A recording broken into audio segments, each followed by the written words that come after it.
Hello my dear friends, and welcome back to another video. The writing credits for Skeleton Crew have been unveiled. We have confirmation that the show is going to be 8 episodes in its first season, very standard for Mandoverse shows, the Mandalorian and the Ahsoka series. The Book of Boba Fett deviated with just 7, but this follows the Mandalorian model and has 8. Episodes 1 to 4 and then 7 and 8 have been written by Chris Ford and Jon Watts, the showrunners on the show, but there are 2 episodes, episode 5 and 6, that have been written by Myung-Jo Wesner. Now there is very little information about the stuff she's worked on. This is probably the biggest show she's done so far. She's a screenwriter at Lucasfilm, Hulu, and she's a fellow at K-Period Media and Blumhouse, which has produced some really awesome stuff, especially in the horror genre, which if you've been following my channel for a long time, has been something I've been wanting in Star Wars for ages. When you research her work though, there isn't too much that appears. She's worked on Lunaria, Grey Matter, Liberation Day, Safe House, Mountain Man, and Apex, productions in drama, thriller, and horror. As I say, she's a screenwriter, but one who's up and coming. I wish her luck, and I'm very curious to see what she produces. I've got to say there are a lot of reasons to be very excited about this show.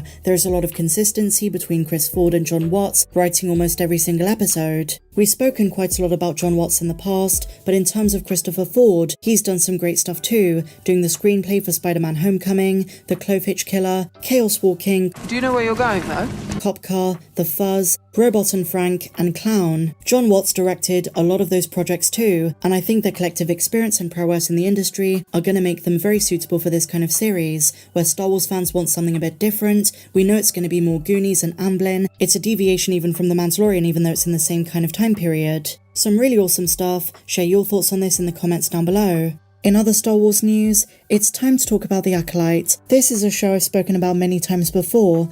I know some Star Wars fans are not too excited about it. A lot of strong opinions both ways, whether people are really excited about it, whether some fans are not interested.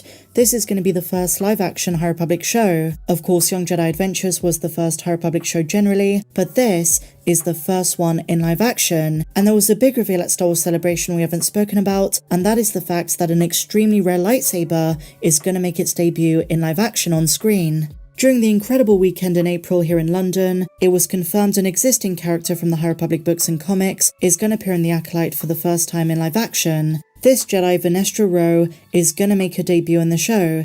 Not much is known about anything it's going to entail in terms of her role, but we know quite a bit from the books and comics. She was knighted at age 15, an incredibly rare occurrence for one so young, but she's a Mirialan, whose species has an extended lifespan compared to humans. She's appeared in Light of the Jedi, A Test of Courage, Into the Dark, Out of the Shadows, Mission to Disaster, and Race to Crash Point Tower. She's going to be portrayed by Rebecca Henderson, and in The Acolyte, she's around 100 years old, and something really awesome about her is her weapon. Having received a vision in the Force which showed how to modify her lightsaber, Vernestra installed a switch that allowed her to alternate between a traditional blade and a Lightwhip, created by generating a more flexible containment field for the lightsaber's plasma blade. Traditionally associated with the Night Sisters of Dathomir, the Lightwhip was known to be used by a select number of Jedi as well. Vernestra is one of them, and while the added flexibility made the weapon slightly less powerful in terms of its ability to cut, the Lightwhip was believed to be an effective counter to the forbidden lightsaber forms used by the Sith.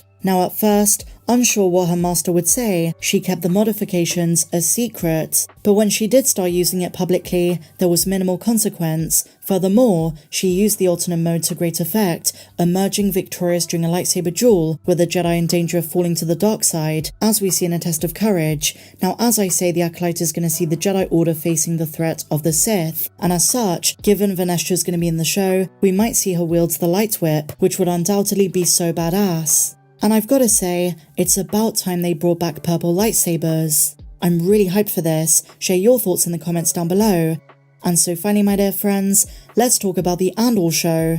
There is so much thought that goes into the costume design and also the overall look on a lot of the characters in these shows, and the Andor series, Andor Season 1, was definitely no exception. From Luthen's outfits to Mon Mothma, Cassian Andor, and the Narkina 5 prison suit, there were some really cool original outfits in this series. Something which Variety have covered. They interviewed some of the costume designers on the show, and here's what they said. Michael Wilkinson was the one responsible for Diego Luna's Andor, and he said, quote, "When audiences first see him, he's in a beautiful oilcloth from old leather jackets, with iconic details such as high neckline and a hood. By the end, the silhouettes become leaner and streamlined, and all of these outfits kind of contribute to the overall way we see these characters, the way they're presented, how we sympathize with their emotions, with what they're going through, and their experiences, which is why Cassian wears dark clothing for a lot of it. In prison, like the other Narkina 5 prisoners, he's wearing that white and orange jumpsuit, and to many that kind of signifies surrender, and to outfit Genevieve O'Reilly's Mon Mothma, the designer says he looked at prominent people including senators, and also United Nations members. There's a lot of real-life themes in this. He says, quote, "I imagined to what extent the futuristic, off-planet version of that would look like. I leaned into the pale neutral tones,